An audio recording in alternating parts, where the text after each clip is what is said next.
Salve, salve, meus queridos estudantes de História, tudo bem com vocês? Aqui é o professor Gilson. Eu venho estudar mais um tema da história com você, mais um recorte, mais um panorama da história que nós faremos. Hoje nós vamos falar sobre Grécia Antiga. Lembrando que cada um desses estudos, ele é um recorte, ele é um resumo, uma revisão com aspectos principais. Então, você nunca consegue cobrir todos os detalhes de nenhum assunto, né? E é necessário que você continue estudando, lendo livros, pesquisando, evitem sites que não sejam confiáveis e continuem frequentando bibliotecas, porque é um local maravilhoso, tá bom? Então, vamos falar sobre Grécia Antiga. Ganhando tempo, eu vou compartilhar com você aqui uma apresentação de PowerPoint que eu mesmo preparei nas minhas pesquisas para facilitar a nossa conversa aqui. Então, vamos lá. Aqui está Grécia Antiga. Essa imagem bonita é do Partenon. Você está vendo que é uma imagem atual, porque são as ruínas do Partenon. A arqueologia ama esse local, esse sítio arqueológico extraordinário. E o Partenon, então, ele é alvo do nosso estudo hoje. Mas eu já vou iniciar aqui, então, na sequência nós falamos sobre isso. Sejam todos bem-vindos, meus colegas historiadores, professores de história, você que é um estudioso, apaixonado por essa ciência maravilhosa que é a história. Então, estamos juntos? 1, 2, 3, valendo! Vamos lá. Bom, a história da Grécia é comumente a Grécia Antiga, comumente dividida em 5 grandes períodos. Primeiro período, pré-homérico, onde os povos formadores vieram de algumas regiões ali para as ilhas gregas e formaram a civilização grega antiga. Segundo período, período homérico, ali você tem a formação dos gênos, que são grupos familiares, e é onde, nesse período, entende-se que foram escritas as duas epopeias, os 2 livros épicos, as 2 histórias épicas, Ilíada e Odisseia, pelo poeta Homero. Terceiro período, arcaico, esse é o período da formação das polis, as cidades-estado gregas.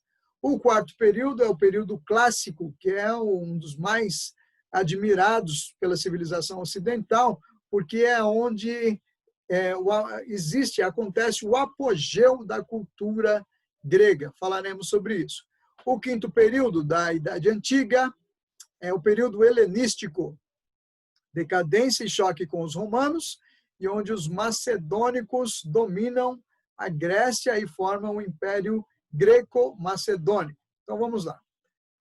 A chegada de outros povos. A fundação da Grécia, o início da Grécia, ele se dá da seguinte forma.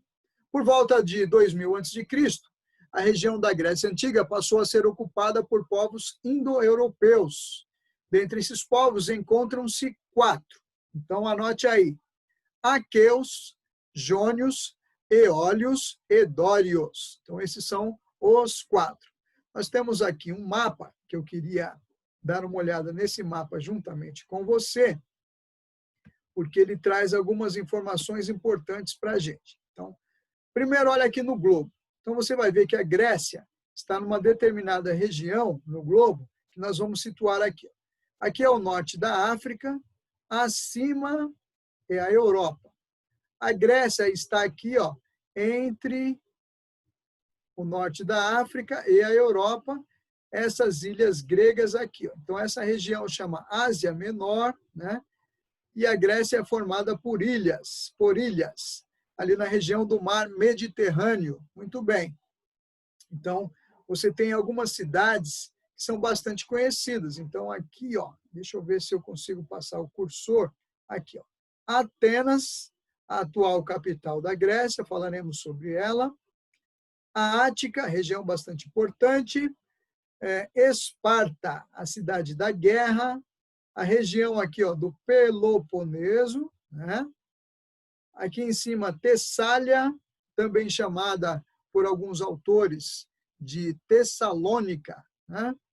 Aqui em cima a região da Macedônia, vocês veem que a Macedônia está ligada, né? Próxima, fronteiriça com a Grécia, e depois eles vão formar um reino só, o Império Greco-Macedônico. Muito bem. Então, aqui é uma visão geográfica da Grécia. Vamos continuando. Bom, no período pré-homérico, aliás, no período pré-homérico, foi quando chegaram os povos indo-europeus, os jônios, os dórios, os eólios e os aqueus. Esses quatro, seria interessante você gravar esses nomes, anotar esse nome, né? Esses nomes. Eles formaram a base da cultura grega. Então, durante muito tempo, as únicas informações sobre o período posterior à invasão dos dórios, ali na Grécia Antiga, vinham dos poemas épicos Ilíada e Odisseia, que são atribuídas ao poeta Homero. Então, daí denomina-se esses dois períodos de pré-homérico e homérico. Então, você tem um busto aqui com a representação desse escritor do Homero. Vamos lá. Vamos pegar aqui algumas informações sobre esses 5 períodos. Primeiro, período pré-homérico. Ele vai de 2000 a.C. a 1200 a.C. Foi no período pré-homérico que os primeiros povos indo-europeus se fixaram no território grego. Nessa época, teve início a formação das primeiras cidades, sendo Micenas a principal e mais conhecida delas. Segundo período, em azulzinho aqui, ó, de 1200 a.C. a 800 a.C., o período homérico. Nesse período, a sociedade era organizada em gênos, conjuntos de grupos familiares governados por patriarcas. A economia era baseada na agricultura e na pecuária. Então, no período homérico, aliás, na Idade Antiga, a Grécia era uma sociedade patriarcal, onde o pai da família, ele era o chefe da família e todos obedeciam, todos seguiam a sua autoridade e a sua liderança. Vamos lá. O terceiro período, aqui em rosa, né? De 800 a.C. a 500 a.C., é o chamado período arcaico. Então, em função do aumento populacional, os gêneros foram divididos entre os descendentes dos patriarcas, impulsionando a formação das cidades-estado gregas, as polis. Houve um considerável aumento da produção artesanal e também do comércio entre vários povos antigos. As moedas passaram a ser usadas na Grécia para facilitar as trocas comerciais. Geralmente, cada cidade-estado possuía sua própria moeda, seu próprio governo, sua própria força militar. Então, era uma cidade-estado independente, autônoma, a sua própria economia, certo? Cada cidade-estado, ela era autônoma. Ela funcionava como se fosse cada uma delas um estado nacional. Então, não era que havia um país chamado Grécia com a federação de cidades-estado, nada disso. Cada uma delas era independente entre si. O quarto período que nós temos aqui em verde, de 500 a.C. a 338 a.C., é o período clássico. O período clássico foi marcado pelo predomínio de Atenas e Esparta, as duas principais cidades-estado gregas. E elas disputavam entre si o controle político e militar da região. Em Atenas foi implantada a democracia como forma de governo. Nessa época, aconteceram as guerras greco-pérsicas, em que gregos e persas se enfrentaram. Então, o Império Persa, de Ciro o Grande, de Cambises, de Dario, esse império ele vivia lutando contra os gregos, tentando dominar também a Grécia, né, a região da Grécia. E mais adiante você vai ver que houve uma inversão e chegaremos a isso já já. Vamos continuando aqui, ó, em roxinho, aqui em lilás, o período helenístico, que vai de 338 a.C. a 145 a.C. Nesse período, a Grécia foi invadida e dominada por Alexandre Magno, Alexandre o Grande, o rei da Macedônia. Você sabe que ele era filho do rei da Macedônia, de Filipe, né? Filipe II. Quando Filipe II morreu, Alexandre Magno, Alexandre o Grande, ele assumiu o reino com apenas 21 anos de idade e 10 anos depois ele já tinha dominado toda a região conhecida do mundo. Ele era um excelente general, um excelente estrategista, mas quando ele morreu na Índia, o reino dele foi dividido entre os generais do exército macedônico em 3 grandes reinos: o reino do Egito, o reino da Mesopotâmia, o reino da Grécia. A divisão enfraquece. Depois da divisão do Império Grego, o Império Romano se fortaleceu e dominou e durou quase 500 anos. Então, vamos avançando aqui. Você tem aqui algumas fontes históricas, né? Você tem aqui uma estátua, uma escultura grega. Você tem aqui um objeto, uma ânfora ática de figura negra, assinada por Ezequias, cerca de 540, entre 540 e 530 a.C. Ela está no Museu do Vaticano. Continuando aqui. Bom, em Atenas, como é que funcionava a política? Os atenienses experimentaram várias formas de organizações políticas, né? A primeira delas foi a monarquia, em que um rei é chefe de guerra, juiz e sacerdote. Seu poder é limitado por um conselho de aristocratas, o areópago. Segunda forma, a oligarquia. Oligarquia é uma palavra grega que significa um governo de poucos. Essa oligarquia era composta por 9 arcontes, esse modelo de governo que houve. Terceiro aqui, a timocracia, formada pelos mais ricos e somente donos de terra podiam participar.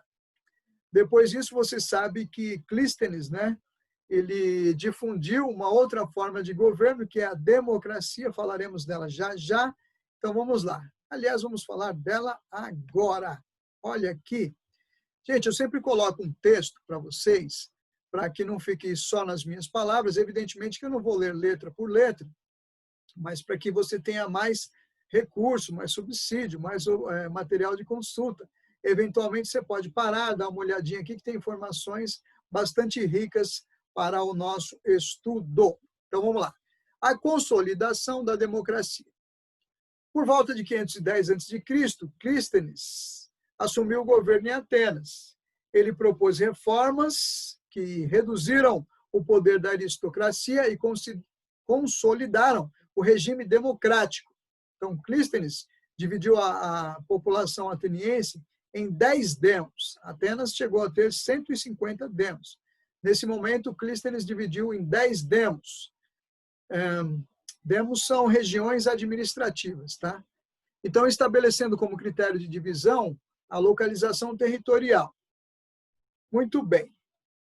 Eu vou indicar para você aqui embaixo, do lado direito, abaixo aqui, vai ter uma... Opa, deixa eu voltar aqui. Vai ter aqui uma informação para nós bastante importante, né? Dá uma olhadinha. Espera aí que eu estou puxando aqui. Isso, demo. O demo, então, como eu estou falando para vocês, acabei de falar para vocês, o demo era o nome dado a cada região administrativa que formava as cidades-estado da Grécia, principalmente Atenas. Então, Atenas era dividida em cerca de 150 demos. Essa palavra também significa povo, referindo-se apenas àqueles cidadãos que participavam das decisões políticas. Então, esse regime de governo, de participação do povo, participação dos demos, foi chamado de democracia. Você tem aqui uma fonte histórica, fragmento de cerâmico, onde se encontra um julgamento, onde uma pessoa é condenada ao ostracismo. Depois você para aí e lê. Vamos lá. A Grécia Antiga é formada pelos seguintes aspectos culturais. Quando você estuda a Grécia, a gente foca em alguns assuntos especiais. Religião. A Grécia era politeísta. Você sabe que o pai dos deuses, por exemplo, era Zeus. Existia, então, a deusa Atena, deusa da sabedoria. O deus da guerra era Ares. O deus do submundo era Hades.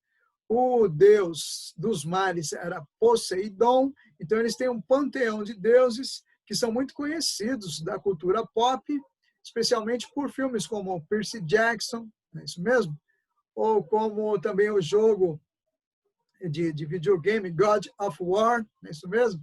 Então, assim, a religiosidade grega, a mitologia grega, ela é muito interessante e muito conhecida da cultura pop. Também na Grécia surgiu a filosofia, os filósofos. O primeiro historiador, o pai da história, é um grego chamado Heródoto. Na Grécia surgiu o teatro. A arquitetura grega é de uma riqueza extraordinária. Lá eles praticavam, então, artes como a escultura. A medicina na Grécia, ela é bastante famosa. Primeiro médico grego que temos conhecimento é Hipócrates. A matemática também é uma ciência bastante estudada e difundida na Grécia. Você tem os dois primeiros matemáticos gregos conhecidos, né? O Tales de Mileto e o Pitágoras. Eu acho não, tenho certeza que já adiante aparece tudo isso aqui nos próximos slides. Então, slides você tem aqui, ó, bustos, né, de Sócrates e Platão, são os dois principais filósofos gregos.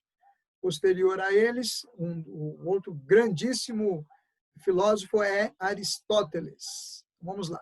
Que você tem um busto justamente do Hipócrates, né? O primeiro médico registrado da Grécia, e ele tem uma frase interessante, olha interessante, que a comida seja o teu alimento, que o teu alimento seja a tua medicina. Olha a sabedoria de Hipócrates. Quando as pessoas vão se formar na medicina, em geral, eles fazem o juramento de salvar vidas, o juramento de Hipócrates. Continuando aqui, então, eu disse para vocês que a matemática é uma ciência muito difundida na Grécia, onde Tales de Mileto e Pitágoras são pessoas de grande destaque. Continuando, escultores que também se destacavam na Grécia. Eu falei para vocês que a escultura é uma arte bastante difundida. Então, aqui, ó, Fídias, Miron, Praxíteles. Né? Vamos lá. Nas imagens que nós temos aqui, deixa eu puxar, opa, preciso voltar aqui. Então, uma moeda antiga, né? Uma ânfora, não é isso mesmo? Então, isso aqui tudo são fontes históricas, né? Fontes históricas que servem para o nosso estudo. Nós temos bastante material grego. Isso é muito legal. Muito legal. Avançando, Partenon. Partenon é um dos monumentos mais antigos, né? Um dos mais sensacionais da arquitetura grega. Né? Ele é um templo que foi edificado em homenagem à deusa Atena. Então, ele tem características arquitetônicas do estilo dórico, dos dórios. O escultor Fídias se destaca por ter ornamentado o exterior e interior dessa construção, o Partenon. Muito bem. Avançando juntamente com vocês, vamos lá. Vamos falar um pouquinho sobre Esparta, e já estamos caminhando para o final. Então, como eu disse para vocês, eu deixo informações escritas aqui, que é para facilitar. Depois você para o vídeo, lê. Então, tem mais riqueza de detalhes. O governo de Esparta, ele era dividido por alguns órgãos, né? Por exemplo, o Eforato. O Eforato era formado por 5 magistrados, olha a palavra, magistrados, denominados éforos, que exerciam o poder por 1 ano. A Gerúsia. A Gerúsia, 2 reis e o conselho de anciãos, formado por 28 gerontes, espartanos com mais de 60 anos, exerciam o poder vitalício, que é a gerúsia. Então, você vai ver também essa palavra ancião. Os anciãos, na Idade Antiga, eles eram muito valorizados pela sua sabedoria, pela sua experiência de vida. Os mais velhos, a palavra dos mais velhos era muito valorizada. A Ápela, onde todos os cidadãos espartanos com mais de 30 anos poderiam participar. Esparta era uma cidade guerreira. Ela era voltada, preparada para a guerra. Então, a educação espartana previa que, aos 7 anos, os meninos iniciassem já um treinamento militar bastante exigente, tá? e eles eram preparados para ser guerreiros desde os 7 anos de idade. Aliás, antes disso, educação espartana e a mulher na sociedade espartana. Então, as mulheres em Esparta, elas faziam algo semelhante à educação física, atividades físicas, preparação física. Para quê? Para que elas tivessem boa saúde e gerassem filhos saudáveis e fortes para serem grandes guerreiros. Então, olha que interessante como a cultura espartana ela é voltada para soldados, para a guerra. Bom, Atenas e Esparta, cada uma em seu momento, conquistaram a hegemonia do mundo grego, mas a rivalidade entre elas levou ao enfraquecimento mútuo diante das investidas expansionistas de outros povos, como os persas e os macedônicos. Da mescla dos valores e do intercâmbio econômico desses povos, cultural e econômico, sob o domínio de Alexandre o Grande, o Alexandre Magno, surgiu o helenismo. Vamos lá.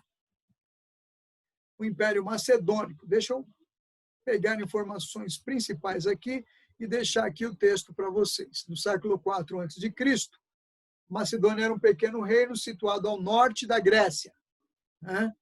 Porém, Filipe II se tornou um grande governante, um grande general. Ele tornou a Macedônia um reino bastante poderoso, bastante importante. Quando ele morreu, foi assassinado no ano 336 a.C., o filho de Filipe II, Alexandre, assumiu o comando do exército e deu continuidade às conquistas do seu pai, o rei, e fundou o Império Macedônico, um dos maiores, mais extensos, mais poderosos da antiguidade. Então, daí surgiu o período helenístico. Ao longo de 10 anos, Alexandre conquistou territórios que se estendiam do antigo território da Macedônia até a região que hoje corresponde à Índia, e também passando ali pelo Oriente Médio e pelo norte da África. Ele dominou, inclusive, o Egito. Vamos lá. Muito bem. Então, esse foi um panorama sobre Grécia Antiga. Evidentemente que nós não temos possibilidade de esgotar o assunto. Nós temos aqui, então, recortes de informações principais. Foi muito bom ter compartilhado esse tempo com você. Que tenha sido útil, que acrescente coisas boas, que você continue estudando. Desejo para você que você tenha saúde e paz, que você fique muito bem. Aquele abraço, tchau, tchau, até mais. Tudo de bom para você.